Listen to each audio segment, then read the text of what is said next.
Hi Capricorn, thank you for joining me for your February 2018 forecast for the month. I am eclipsing in a very new deck. It's the Aleister Crowley Thoth deck. I'm so excited to use this. I was inspired by a client to purchase it, and I've been getting some great messages. So I'll be shuffling the deck during the astrological portion of the forecast. And thanks for joining me. We have eclipse season ahead. So on the 31st of January, we have our full moon total eclipse at 11 degrees of Leo. Please watch your ascendant and your moon sign in addition to your sun sign.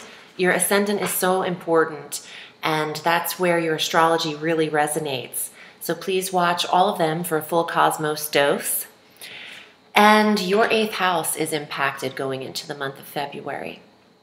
The 8th house of intimacy. It's a very heavy house. It's a deep energy. It's intimacy, sex, trust, property, wills, estates, inheritances, and all things mysterious and investigative. So there's some closure here for you. Some of you have been putting the past behind you and eclipsing out an old, outdated, intimate connection, or perhaps a person. Someone was eclipsed out via regeneration. It's the house of transformation and change. And you could be closing the door on a part of your life that is very private, too, because I'm getting the 8th house energy of being reserved and not sharing a lot with people. Capricorn, you have Saturn with you in addition to Pluto, and you might be feeling like you can't tell everyone everything, that you feel restricted in that way. Make sure you ask for help when you need it. And it's important to know that you do have 1 or 2 people that you could really call upon if you needed to. You don't need 1 million. You don't need 10. Just 1 or 2 very trusted people in your life, and then you're set. You could feel more comfortable here. On the 10th of February, Venus makes a transit into Pisces, and your communication is a go. It's time to express yourself in the month of February, and it's also time to build the relationship with your siblings, if you have them. It could be the time for local travel and smaller study, reading, and learning in your life. You're attracted to weekend trips and libraries and what you could learn in a small period of time.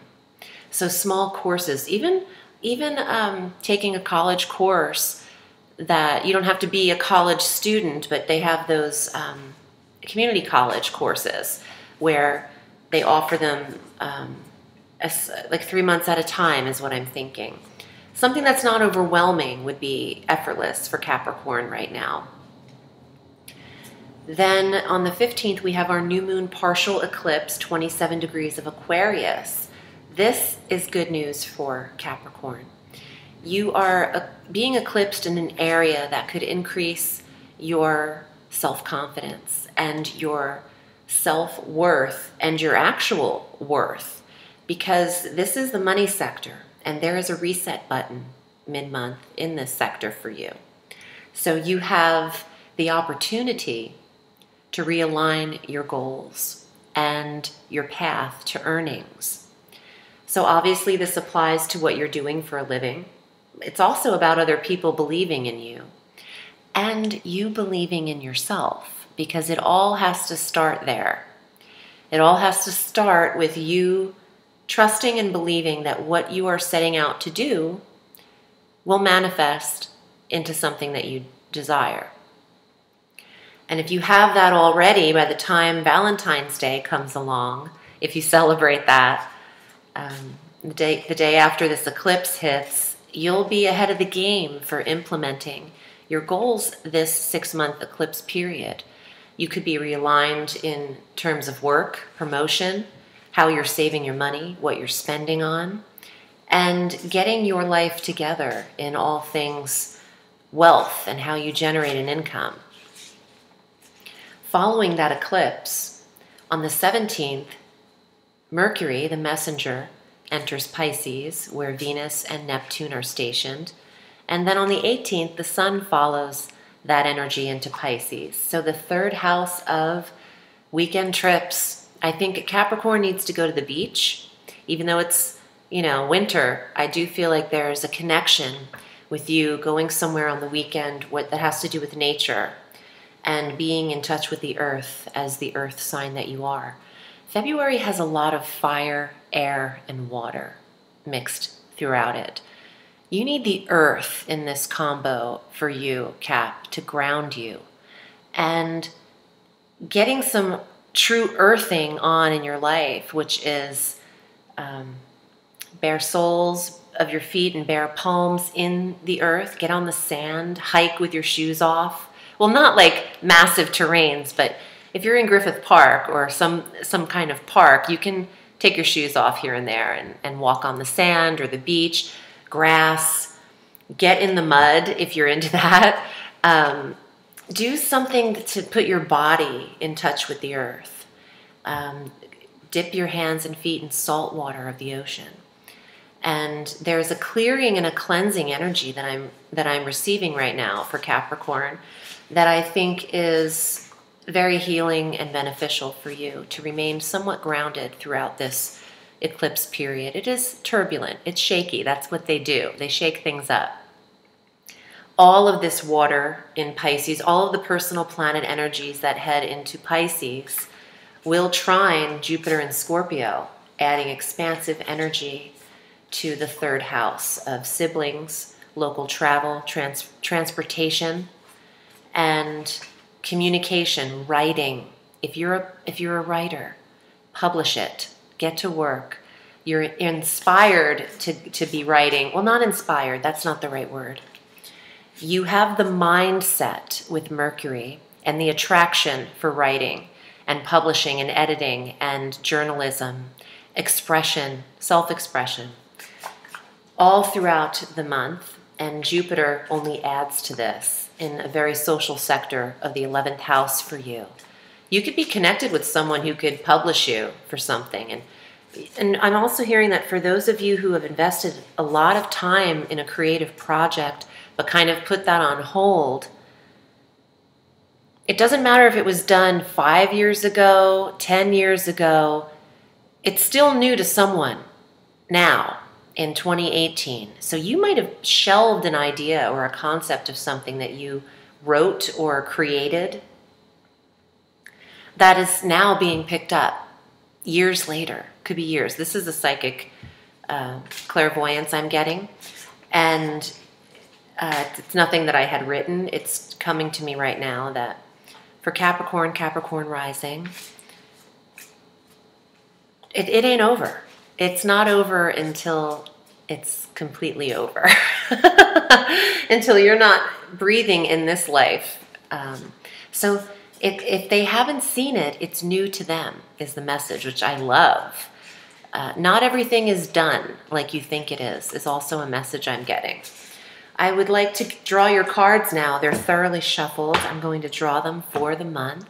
Before I read them, I would like to read to you an excerpt that I got from Aleister Crowley. It's a quote of his from this deck, and it really touched me.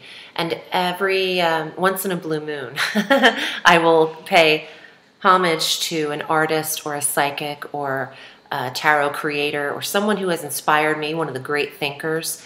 And Aleister Crowley is my choice right now because of this quote, which I found very powerful. And believe me, I will be memorizing this and as a retort to anyone who asks me why I do what I do for a living or why I'm drawn to astrology and the tarot. Because it's real.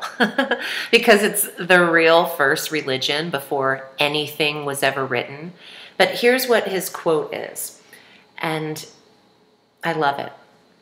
The tarot is a pictorial representation of the forces of nature. as conceived by the ancients according to a conventional symbolism. At first sight, one would suppose this arrangement to be arbitrary, but it is not. It is necessitated by the structure of the universe, and in particular of the solar system, as symbolized in the Holy Kabbalah. And in 1938, Aleister Crowley started to create this tarot deck. 1938. And he was done with it by 1942. And he was the founder of the Age of the Golden Dawn. And he had a strong vision about what he believed was science. And I'm just drawn to his words at this time. The artist who actually painted the deck is Lady Frida Harris. So, in case you're interested in that. So thank you for listening to me for a moment. Here is your first card, and if you'd like to read with me, I'm at audreyalison.com. You can select your reading length there and pay for it via PayPal. And I'll get back to you in a couple days to set that up in an email. Okay, first card. Nine of Swords, and they write these little words down here that says cruelty. So you have to watch your feist and your fiery energy. Oop. The Nine of Swords is what you might feel is coming at you. Maybe there's a little bit of a verbal attack as well. And people can get feisty during eclipse season. They might start saying things because they're out of their mind. They don't even know what they believe anymore. Let's see what else is here. Seven of Wands. Yeah, there's the need to be a little defensive. And in both of these cards, he has Mars, the symbol of Mars in these. So the feist and the aggressive energy is present. So watch your tone and watch how you allow yourself to receive information, because just because someone says something to you doesn't make it real. And doesn't mean that you need to take a response to it. The Prince of Cups, who's really, in this deck, the Prince is considered the king, because there are knights and there are princes. So, and the Queen is the highest. So Prince of Cups, King of Cups, this is all that water energy. It's a Piscean energy, also Cancer or Scorpio. And it's a strong clairvoyant card, a card of intuition and trusting your instincts above all. And with all this water, nebulous energy, psychic energy, which Pisces is, there is an intuitive awareness for us all during February. So some of you might be feeling defensive and have this cruelty and the Nine of Swords vibe with this water sign male. So let's see what else is here. You have two cards. Ooh, Wheel of Fortune. Using new decks definitely keeps me on my toes because they're not always the same words. Roman numeral 10 is the Wheel of Fortune. And this is about divine timing and luck and being in the right place at the right time. And that everything keeps turning. It's not over. Oh, it's not over. That message came through earlier. It's not over. So some of you have given up on something without the need to. And wow, the last card is the Princess of Wands. So this is like the Page of Fire, Page of Wands. And you could be on the go, you know, having this third house of local travel inspired here. You might feel the need to get moving on something. Maybe it's just to get out of your location and take some action by going somewhere else and seeing something through someone else's eyes is what I'm hearing. Maybe you're going to a location where your partner has already been, but you have not, so you're experiencing it through their eyes. You start the reading in energy that feels restrictive. You also have Saturn and Pluto in your sign, this restrictive energy. But then here comes the King of Cups, and here's the Wheel of Fortune, and the Princess of Wands, or the Page of Wands. And I feel like your world is opening up. It can only get better. It can only release the tension, because that's science. That's energy. If things are too restricted, if you wrap something up, things are going to start popping out the sides, because we're not meant to be contained as spirits, as souls, as energy, and maybe that's what this message is about. Nothing's over because of the physical sense. There's still breath and longevity, and things can be resuscitated. I'm getting a lot of that for you, Capricorn. There's still life left. I hope this was helpful for you, and I'm wishing you a peaceful month of February. And remember, Capricorn, the sky is limitless, so reach for the stars.